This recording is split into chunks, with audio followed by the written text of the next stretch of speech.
মনা এটা কথা বলতো। এইটা সে আরামবাগের দিঘির মেলাতে এই দেখ কত ঠাকুর দেখা যাচ্ছে দেখ। হ্যাঁ এটা আমি একদিন কিনেছিলাম। তুই ঠাকুর কিনেছিলি? তুই কই? এই এটা কে রে? এটা আমি। আরেকটা কে? এইটা এটা বাবা। মা কি যায়নি? গেছে। তুমি ঠাকুর কিনছিলে এখানে? মা কই? তো মনা আর বাবা দেখা যাচ্ছে, মা তো নেই। মা কই? এই মা বেরিয়ে গেছে। আমরা কোথায় এসেছি? আরামবাগে দিঘির মেলা দেখতে। কত দোকান, খেলনা, নাইটি, শাড়ি সব বসেছে। এই দেখুন, এটা হচ্ছে সেই মন্দির, বিখ্যাত ঠাকুরের মন্দির। এইখানে প্রচুর লোকের সমাগম। চলুন দেখি মায়ের মূর্তি দর্শন করা যায় নাকি। প্রচুর লোকজনের ভিড়। এখানে হরিনাম সংকীর্তন হচ্ছে। এইখানে মায়ের মূর্তির একটা বিশেষত্ব আছে যে মায়ের হাতে কোনো অস্ত্র নেই। এটা মা দুর্গার রূপ, কিন্তু হাতে কোনো অস্ত্র নেই। দেখা যাক। এটা দিঘির পাড়েই অবস্থিত মন্দিরটা। প্রচুর আলো এখানে, আলোতে সজ্জিত হয়েছে। এখানে হরিনাম সংকীর্তন হচ্ছে, ঠাকুর মশাইরা পুজো নিচ্ছেন, প্রচুর লোকজন দর্শন করতে এসেছেন। এই ঠাকুরের মূর্তিটা আমরা দর্শন করব। চলুন দেখা যাক দর্শনটা।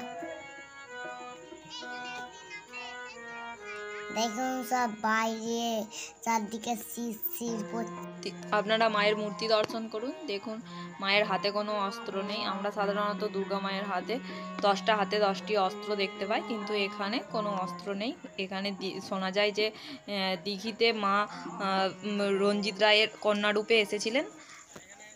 এই যে সেই দিঘির পাশে অনেক ঠাকুরমশাই বা অনেকে সব ঠাকুর নিয়ে বসে আছেন, আর অনেকে সিঁদুর শাঁখা এইসব পরাচ্ছেন। আর পাশেই পুজোর দোকান আছে, ওইখান থেকে সব কিনে সব সিঁদুর শাঁখা এইসব ঠাকুরকে পরাচ্ছেন। এই যে দেখতে। এই দেখ, এটা কিসের দোকান?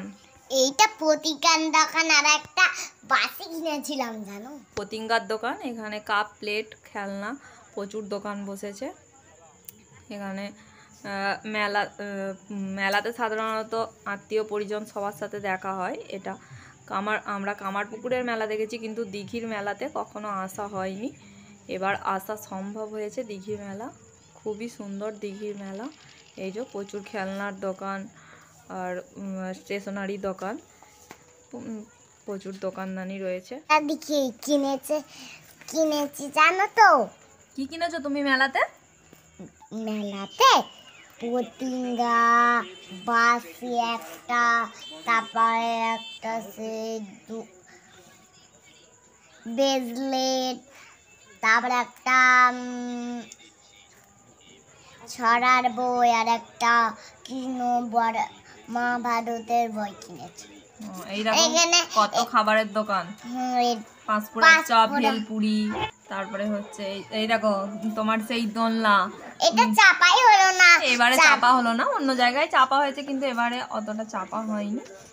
আর এই সব কাঠের দোকানদানি আছে। আর মানা তার সাথে আবার 3টে ঠাকুরের মূর্তিও কিনেছে।